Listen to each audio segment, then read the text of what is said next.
नमस्कार दोस्तों, मैं विनय दुबे मुंबई से। लगेगी आग तो आएंगे घर कई जद में, यहाँ केवल हमारा मकान थोड़ी न है।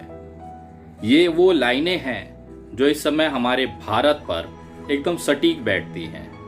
कोई राजनीतिक दल हो, चाहे कोई बड़ा राजनीतिक नेता हो, लगातार मुसलमानों को टारगेट किया जा रहा है। अजान और हनुमान की लड़ाई की जा रही है, लाउड स्पीकर को लेकर बवाल मचाया जा रहा है। लेकिन ये सारी प्रक्रिया होने में नुकसान किसका है? अगले कुछ मिनटों में आप यही देखेंगे कि वास्तविकता में जिस मुसलमानों को लेकर ये पूरी राजनीति की जा रही है, आखिर में वो मुसलमान पूरी तरह से सुरक्षित है। नुकसान केवल हिंदू भाइयों का हो रहा है। कैसे? कुछ सबूत मैं आपके सामने रखना चाहता हूं और मैं निवेदन करूंगा ये वीडियो उन तमाम मेरे हिंदू भाइयों तक जरूर पहुंचाएं जो मुसलमानों का घर टूटते हुए देखकर बड़ा खुश होता है, जिन्हें अजान की लाउडस्पीकर बंद होने पर बड़ी खुशी मिलती है, क्योंकि आज का जो आईना है वो उनके चेहरे को दिखाने के लिए काफी है कि आपको सरकारें कैसे बेवकूफ बना रही हैं, नेता कैसे आपका इस्तेमाल कर अपनी राजनीतिक रोटी सेक रहे हैं। शुरू करते हैं खरगोन से।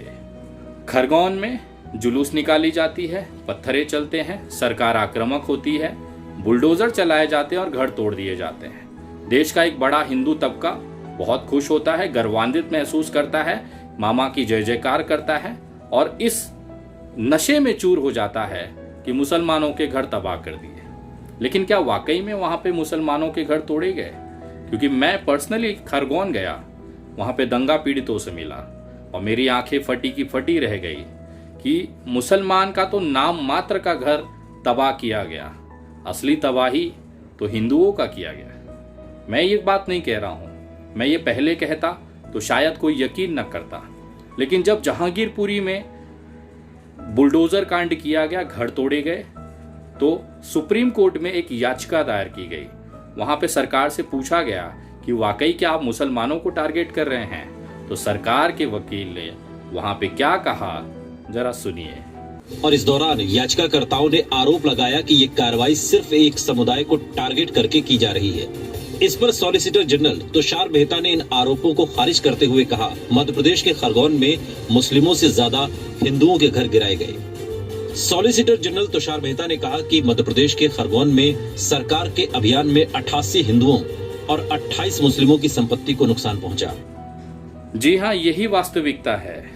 केवल 28 मुसलमानों को तकलीफ देने के चक्कर में 88 हिंदुओं के घर तोड़े गए और ये भारतीय जनता पार्टी की केंद्र सरकार का ऑफिशियल स्टेटमेंट सुप्रीम कोर्ट के जज के सामने ये रहा है। हिंदू खुश हो रहे थे, लेकिन इस खुशी के पीछे बहुत बड़ी कुर्बानी है। दूसरा वाकया होता है राजस्थान के अलवर में। वहां पे एक मंदिर तोड़ दी जाती है। सोशल मीडिया पे कांग्रेस सरकार को ट्रोल किया जाता है, राजस्थान सरकार को बहुत गालियां दी जाती है, हिंदू आक्रोशित हो जाता है। जब जांच पड़ताल हुई है तब पता चलता है कि ये आदेश जो है वो अलवर महानगर पालिका ने दिया था मंदिर तोड़ने के लिए। ये बात मैं कहता तो शायद बुरा लग जाता, लेकिन आप खुद देखिए कि मंदिर किसने तोड़ा। और इस वक्त किसी खबर से जुड़ी हुई अहम जानकारी सामने आ रही है। अलवर के जीएम ने कहा है कि अलवर नगर पालिका की बैठक में सहमति से अतिक्रमण हटाने का फैसला हुआ था। अब वो बताते चले, अलवर नगर पालिका पर बीजेपी का कब्जा है और गहलोत सरकार ने अलवर नगर पालिका से इस पूरे मामले में जवाब भी मांग। यही हकीकत है। भारत की जनता इतनी कमजोर सोच की है कि क्या सही क्या गलत वो सोच नहीं पाती है और इसी का खामियाजा भुगतना पड़ता है। जैसे अभी खामियाजा भुगतना पड़ रहा है अजान और हनुमान चालीसा को लेकर, लाउड स्पीकर को लेकर देश भर में तूफान मचा हुआ है। हर बंदा अपने आप को अपने धर्म का कट्टर दिखाने के लिए कोई हनुमान चालीसा पढ़ रहा है, कोई अजान के लिए लड़ रहा है। लेकिन जिस तरह से राजनीतिक दलों द्वारा मुसलमानों को परेशान करने के लिए ये जो अजान और हनुमान चालीसा का पैंतरा खेला गया, इसमें भी नुकसान हिंदुओं का ही हो रहा है। अजान कितने मिनट की होती है?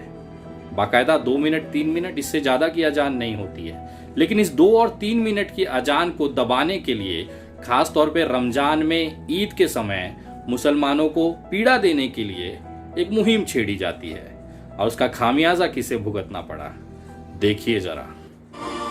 हनुमान और अजान के बीच का विवाद अब कान्हा की नगरी मथुरा पर भी दिखाई देने लगा है। आज श्री कृष्ण जन्मस्थान के परिसर में लगे हुए लाउड स्पीकर को आज सवेरे से बंद कर दिया गया है।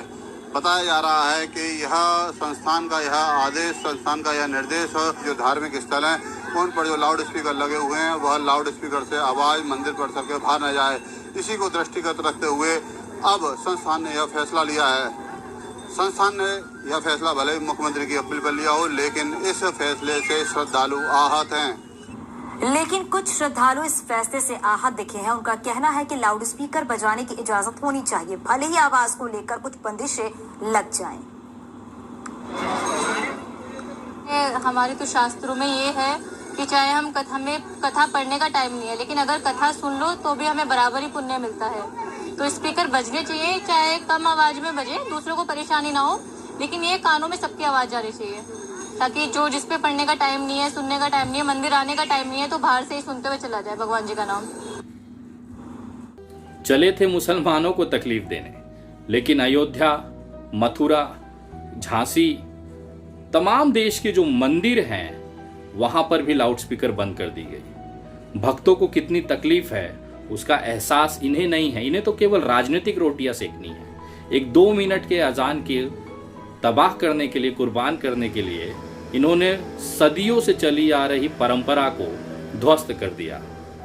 क्योंकि हिंदुओं में सभी, कितने भी भगवान हो, सभी की जो आरती होती है ब्रह्म मुहूर्त में की जाती है। 4 बजे के आसपास पहली आरती होती है। महाराष्ट्र में इसे काकड़ आरती कहते हैं। पूरे देश में होती है और वो लाउड स्पीकर में होती थी।